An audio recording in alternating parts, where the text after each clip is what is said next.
This channel does not promote any violent, harmful, or illegal activities. All content provided by this channel is meant for an educational purpose only. আরো একটা বড় খবর আপনাদের জানাবো। ভোটের আগে আবারও উত্তপ্ত হয়ে উঠল কোচবিহার। উত্তরবঙ্গ উন্নয়ন মন্ত্রী উদয়ন গুহর গাড়িতে হামলার অভিযোগ উঠছে। উত্তরবঙ্গ উন্নয়ন মন্ত্রী উদয়ন গুহর গাড়িতে কিভাবে হামলা হয়েছে আপনারা সেই ছবি দেখুন। কোচবিহারের ঘুঘুমারি মোড়ে হামলার অভিযোগ।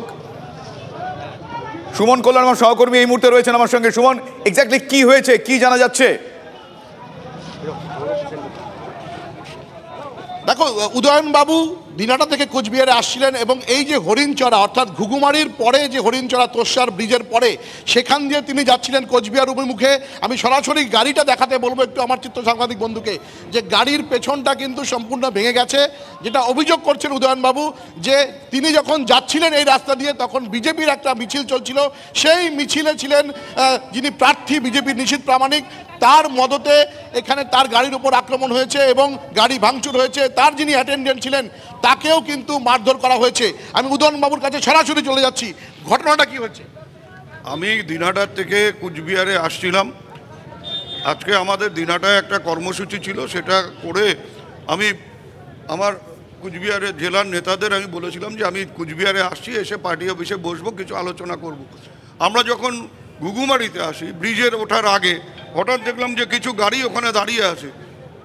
আমি স্বাভাবিকভাবে জিজ্ঞেস করলাম কি হয়েছে। বললো যে এরকম বিজেপির একটা মিছিল বেরিয়েছে এবং প্রার্থী নিশীথ প্রামাণিক সেখানে আছেন।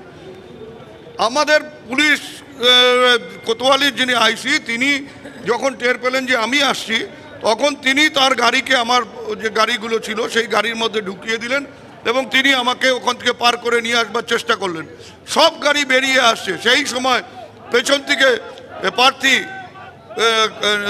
যে কেন্দ্রীয় মন্ত্রী নিশীথ প্রামাণিক, তার ইশারাতে সাথে সাথে হঠাৎ করে আক্রমণ শুরু হলো। প্রত্যেকটা গাড়িতে লাঠির বাড়ি, হাত দিয়ে বাড়ি, এবং আমার গাড়িতে থেকে পেছনদের খুলে সেখান থেকে আমার যে অ্যাটেন্ডেন্ট তাকে টেনে নামিয়ে বেধড়ক পেটানো হলো। এই গাড়ি আরেকটা ভাঙচুর করা হলো।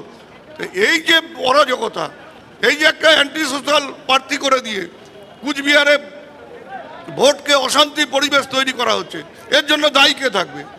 আজকে যদি সারা রাজ্যে এই নিয়ে গোলমাল, জেলায় গোলমাল শুরু হয়ে যায়, জেলার বিভিন্ন প্রান্তে যদি অশান্তি শুরু হয়, তার জন্য দায়ী কে থাকবে? আর নির্বাচন কমিশনের নাম করে নির্বাচন কমিশন এর আগের দিনও দেখেছে যে এরকম দিনহাটার বুকে এরকম ঘটনা ঘটিয়েছে। আজকে পরিকল্পিতভাবে আবার একই ঘটনা ঘটালো। নির্বাচন কমিশন কোনো রকম ব্যবস্থা নিচ্ছে না। ফলে দেখো, একটা ব্যাপার স্পষ্ট যে গোটা অভিযোগের তীর কিন্তু বিজেপির দিকে, এবং তিনি দিনহাটা থেকে যাচ্ছিলেন। আজকে দিনহাটাতে একটা মিছিল হয়েছে, সেই মিছিলের পর তিনি যাচ্ছিলেন কোচবিহার অভিমুখে এবং এই ঘুঘুমারিতে তার গাড়ির ওপর কিন্তু হামলা হয়েছে। এটাই কিন্তু এই মুহূর্তে মূল অভিযোগ, এবং এর জেরে এই মুহূর্তে বন্ধ হয়ে রয়েছে কোচবিহার দিনহাটা কোচবিহার মাথাভাঙার যে সড়ক, রাজ্য সড়ক সম্পূর্ণ বন্ধ হয়ে রয়েছে।